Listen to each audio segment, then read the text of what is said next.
Hello, my lovelies. Welcome back to A Writer's Corner with me, Lisa Shimkus. I'm an indie author, mother of two, and I still work a 9-to-5 job. The purpose of this channel is to inspire you to keep dreaming and make your writing dreams come true, especially if you're as busy as me. In today's writing vlog, I want to talk about writing the third book in my series. If you've been following me, you'll know that I wrote the first book as a writing challenge, and then I decided to publish it because I really enjoyed it and I've always wanted to be a published writer. The second book, which is actually the first book in the series, is now in the process of being published. To find out when that book comes out, make sure you subscribe to this channel to stay up to date and you won't miss out. This series is a Pride and Prejudice variation. The first project, which is this book, is actually the second book in the series. The first book, which is being published, of course, is about Bingley and Jane. This second one right here is about Darcy and Lizzie. And the third book, which I am writing in this video, is going to be about Anne de Bourgh and her love interest. I don't want to spoil any of it for any of you, so you'll have to wait until that book comes out to find out who the love interest is, how the love story begins, continues, evolves, and concludes. To get to the conclusion of this next book, I actually want to spend this writing vlog developing the outline for it, the elements of a plot, creating their character profiles, and to start writing. For an in-depth detail on all of these, see the resources down below. Let's dive into the meat of this video and get started.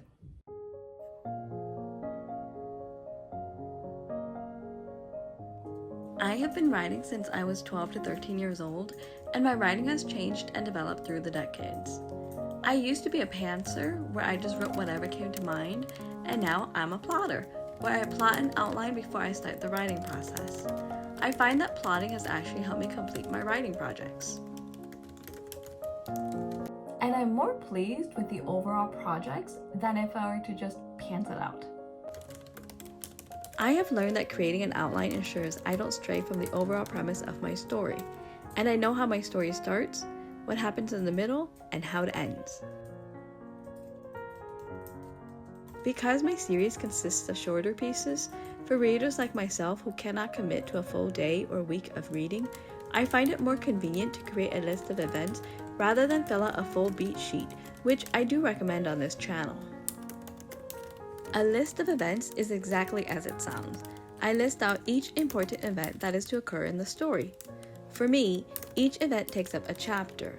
In other words, one chapter is designated for a specific event that must occur in the story.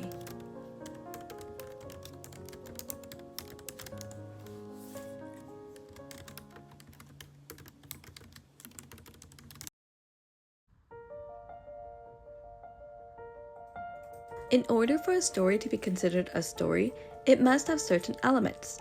This, to me, is the trickiest part about writing. Many beginning writers, myself included, just think that because we enjoy creating something out of nothing by putting it on paper, that we have written a comprehensible, profitable story. That is actually not how writing works, and I struggled with this for many years. I could not figure out how to start and finish a writing project. I would just start one, eventually lose momentum, and put that piece away, and then I would repeat. Believe me when I say I have boxes and USBs full of stories, but many of these are incomplete. This is because I was missing the elements of a plot. These elements include the exposition, the conflict or catalyst, the rising action, climax, falling action, and resolution.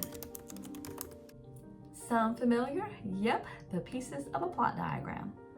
I guess you could say I struggled to merge a plot diagram with a book. To my younger self, they were two completely separate things. But now, I understand how to merge them.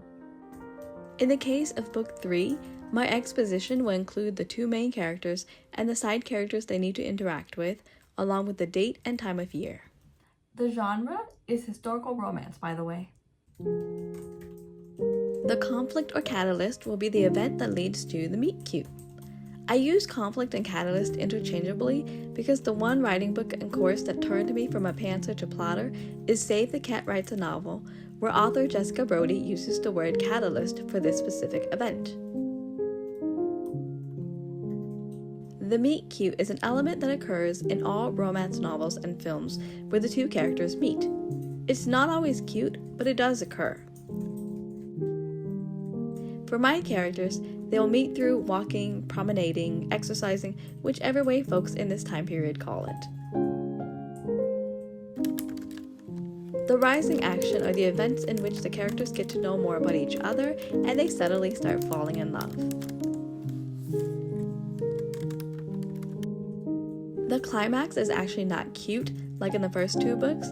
It'll actually be darker and harsher and hits close to home for me, but I want it to occur because it's part of Anne's character development.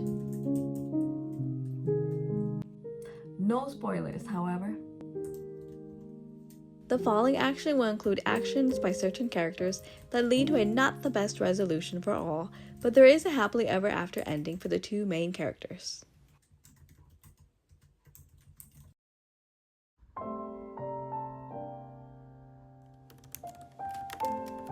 A character profile chart, which is included in my novel writing kit, which you can purchase, contains the characters' names, their features, their wants and desires, strengths and flaws, and other important things about each character that makes them who they are.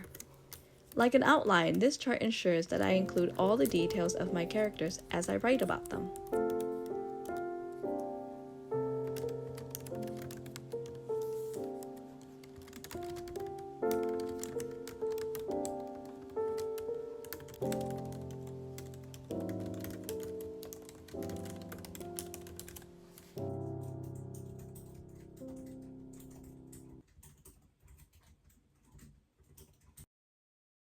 Thank you for joining me in this writing vlog as I started book 3 of this series.